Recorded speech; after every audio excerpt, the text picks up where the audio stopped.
આપ જોઈ રહ્યા છો સ્પાર્ક ટુડે ન્યૂઝ। વાઘોડિયા તાલુકાના ગુતાલ વિકાસના અટવાયેલા કામોને લઈને ગુતાલ ગામના લોકોએ ક્ષત્રિય કરણી સેના યુવા અધ્યક્ષ લખન દરબાર તેમજ ક્ષત્રિય કરણી સેનાના રાષ્ટ્રીય પ્રવક્તા મહેન્દ્રસિંહ બાપુને ગુતાલ ગામ ખાતે આમંત્રિત કર્યા છે। ગામના આગેવાનો તેમજ યુવાનોએ લખન દરબાર અને મહેન્દ્રસિંહ બાપુનું ફૂલહારથી સ્વાગત પણ કર્યું છે। ગુતાલ ગામમાં ક્ષત્રિય કરણી સેના રાષ્ટ્રીય યુવા અધ્યક્ષ લખન દરબાર અને સેનાના પ્રવક્તા મહેન્દ્રસિંહ બાપુએ ગુતાલ ગામના રહીશો સાથે સંવાદ પણ કર્યો છે। ગુતાલ ગામમાં શશી રોડ તેમજ તળાવ સફાઈ બાબતે પણ લખન દરબારને રજૂઆત કરવામાં આવી છે। ગામ લોકોની રજૂઆતને ધ્યાનમાં રહી રોડનું કામ તેમજ તળાવની વાતને લઈ લખન દરબારે જણાવ્યું છે કે 10 દિવસમાં શશી રોડની કામ તેમજ તળાવની કામગીરી ચાલુ કરવામાં નહીં આવે તો લોકો કલેક્ટર ઓફિસ ખાતે રજૂઆત કરવા માટે આવશે। ઉપવાસ પર બેસવાનું થાય તો બેસશે અને ન્યાય અપાવશે તેવી માહિતી આપી છે। આ રોડ જે અડધો બંધ થઈ ગયો કેટલા વખતથી આ બંધ છે? છેલ્લા 6 મહિનાથી આ રોડનું કામ બંધ છે। 6 મહિના ટેસ્ટિંગ રિપોર્ટ એક વખત આવી ગયેલો, પોઝિટિવ રિપોર્ટ છે, અને અરજદારની રિક્વેસ્ટથી બીજી વખત આજે પણ મોર્નિંગમાં ટેસ્ટિંગ રિપોર્ટ થયા છે। તો આ રોડની જે સમસ્યા છે, આ અધિકારીઓ એવા કેવા છે? આ અધિકારીઓ અભણ છે કે શું, કે 6 મહિનાથી નક્કી જ નહીં કરી શકતા કે આ રોડમાં ભ્રષ્ટાચાર થયો જ નહીં થયો? નક્કી તો થઈ જાય ને 6 દિવસમાં, 6 મહિના લાગે? તો આવા અધિકારીઓને કહેવા માંગુ છું કે તમારા ત્યાં કોઈ અરજી આવે છે, 6 મહિના થયા છે, 6 મહિના સુધી આ રોડ બંધ છે, તો આ રોડમાં ભ્રષ્ટાચાર થયો હોય તો ભ્રષ્ટાચાર કરનારા કોન્ટ્રાક્ટરને જેલ ભેગો કરો, અને જો ના થયો હોય તો આ રોડ બનાવો। સીધી વાત છે ને? પરંતુ આ 6 મહિનાથી રોડ બંધ છે તો એનો મતલબ કે કંઈક ને કંઈક અંગત ફાયદાનો વિચાર છે એવું લાગે। બરાબર, આ બધા આ એક મુદ્દો તમારો આ લખી રાખજો। બીજો આ તમારો તળાવનો સફાઈનો મુદ્દો હતો કે કામગીરી સ્ટાર્ટ થઈને બપોરે 12 વાગે બંધ કરાવી દીધી। કયા કારણોસર બંધ થઈ એની અંગત તપાસ છે। હા, એમાં પાછા એવું બી કે છે કોર્પોરેશનની જમીન લાગી છે, શું છે એ હજુ એ લોકોને બી ખબર નથી, અને કામગીરી આપણી બંધ કરાવી દીધેલી છે। હવે એમાં ગઈકાલનું છે તો આપણે સામે અરજી કરી, બરાબર? એ અરજી શું કરવાની છે તમને કહીશું અમે, પરંતુ એક વસ્તુ છે કે આ જે તલાવ છે એને સાફ કરવું તો જરૂરી બની ગયું છે।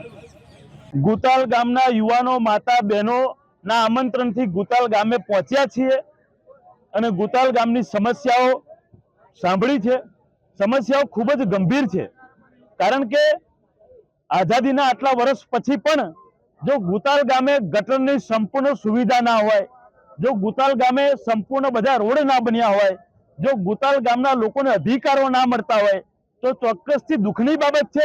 અને આ બાબતે લખન દરબાર હોય, મહેન્દ્રસિંહ હોય, કરણી સેના તમામ લોકોએ બોલવું પડે, એના માટે આજે અહીં આવ્યા છે અને આજે એને લોકોની સમસ્યા પણ સાંભળી છે। એમાં મુખ્ય મુદ્દો આ ગુતાલ ગામનું એક તળાવ છે, જે તળાવ લગભગ પાણી નથી દેખાતું એવી હાલતમાં છે, વેલો અને એનો ભંડાર ઉગી ચૂક્યો છે, એને સાફ કરાવવું ખૂબ જ જરૂરી બની ચૂક્યું છે। તેમજ આ સર્વસંમતિ ગામના લોકો ભેગા મળીને રજૂઆત બધા કલેક્ટર આપણે તલાટી સાહેબને બધાને કરી છે, તો એ જે કામ છે એ પણ અધૂરું છે।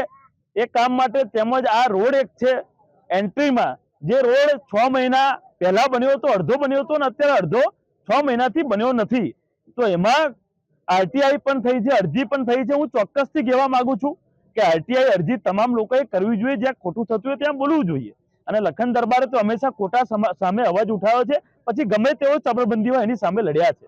ત્યારે આરટીઆઈ કરનાર વ્યક્તિને અભિનંદન આપું છું, અરજી કરનાર વ્યક્તિને અભિનંદન આપું છું। સૌએ અરજી આરટીઆઈ કરી છે, અમે બી કરીએ છીએ, પરંતુ જે આરટીઆઈ લેનાર અને તપાસ કરનાર અધિકારીઓ અભણ હોય એવું મને લાગે છે। એનું કારણ કે 6 મહિના પહેલા આરટીઆઈ થઈ, અરજી થઈ, તો હજુ સુધી આ અધિકારીઓ નક્કી જ નથી કરી શક્યા કે આ રોડમાં ભ્રષ્ટાચાર થયો છે કે નહીં। જો ભ્રષ્ટાચાર થયો હોય તો કોન્ટ્રાક્ટરને જેલ ભેગો કરી દો, જેને કોન્ટ્રાક્ટ આપવા ભલામણ કરી એને જેલ ભેગો કરી દો, જેની ઓથોરિટી એને જેલ ભેગો કરી દો, પરંતુ 6 મહિનાથી ગુનેગાર કોણ છે એ અધિકારી નક્કી જ નથી કરી શક્યા। એટલે આનાથી વિશેષ દુઃખની બાબત અને આનાથી વિશેષ અભણતા આ અધિકારીઓની કશી બીજી હોઈ શકે નહીં।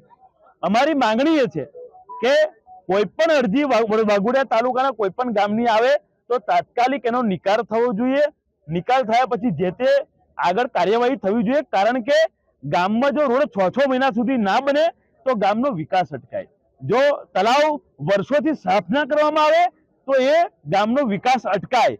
આ ગુતાલ ગામનું જે તળાવ છે એટલું બધું રમણીય બની શકે છે જો આપણે ધારીએ તો, કે એમાં ચારે બાજુ બેરિકેડિંગ કરીને ચાલવા માટે સવારે આપણા વડીલોને બેસવા માટે એક સારું એક સ્થળ રમણીય બની શકે છે. અને વડોદરા શહેરથી પણ લોકો જોવા આવે એવું એક તળાવનું ઉદાહરણ આપણે પૂરું પાડી શકીએ છીએ. પરંતુ એમાં અવરોધ શું આવી રહ્યો છે મને ખબર નહીં, અમે તપાસ કરીશું અને તપાસના અંતે જે પણ આવશે. પરંતુ એક વસ્તુ ચોક્કસની છે કે આજે આયા છે તો આ મીડિયાના માધ્યમથી પણ વાઘોડિયા તાલુકાના જે પ્રશાસન છે એમને કહેવા માંગીએ છીએ કે આ ગુતાલ ગામમાં ગટરની સુવિધા અધૂરી છે, આ ગુતાલ ગામમાં રોડો અધૂરા છે, આ ગુતાલ ગામમાં સ્મશાનનો રોડ અધૂરો છે, આ બધી સમસ્યા અધૂરી છે. જો આ અધૂરી સમસ્યાઓ પૂરી નહીં થાય તો આજે તો હજારોની સંખ્યામાં માતા બહેનો વડીલો સાથે અમે અહીં વાર્તાલાપ કર્યો છે.